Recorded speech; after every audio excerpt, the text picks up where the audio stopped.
बिस्मिल्लाहिर्रहमानिर्रहीम। अस्सलामुअलैकुम। आप देख रहे हैं 1 बाय 1 न्यूज़ HD। फैसलाबाद से हमें रिपोर्ट कर रहे हैं Tariq Mahmood Kamboh. Assistant commissioner city और असिस्टेंट कमिश्नर सदर की पुलिस के हमरा बड़ी कार्रवाई।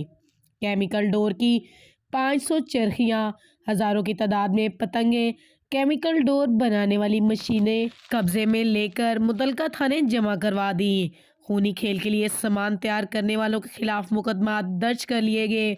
जिले इंतजामिया ने SHO गुलाम मोहम्मदाबाद और डॉल्फिन टीम के हमरा कार्रवाई की। इनका कहना है कि मुलजिम कितने भी बासर क्यों ना हो, ऐसा घिनौना काम करने वाले पुलिस के हाथों से नहीं बच सकते। एक बार फिर आपको अपडेट करते चले, फैसलाबाद से असिस्टेंट कमिश्नर सिटी और असिस्टेंट कमिश्नर सदर की पुलिस के हमरा बड़ी कार्रवाई। 500 चरखियाँ, हज़ारों की तादाद में पतंगे और केमिकल डोर बनाने वाली मशीनों को कब्जे में लेकर मुतलके थाने जमा करवा दिया। अहले इलाका ने इनकी कारकर्दगी पर इनको खराजे तहसीन पेश किया। पुलिस का कहना था कि मुलजिम कितने भी बासर क्यों ना हो, ऐसा घिनौना काम करने वाले पुलिस के हाथों से बच नहीं सकते। मजीद खबरों से बाखबर रहने के लिए देखते रहिएगा चैनल 1 बाय 1 न्यूज़ HD। ताज़ा तरीन अपलोड्स की नोटिफिकेशन हासिल करने के लिए हमारे चैनल को सब्सक्राइब करें और साथ में दिए गए घंटी के निशान को दबाना ना भूलें।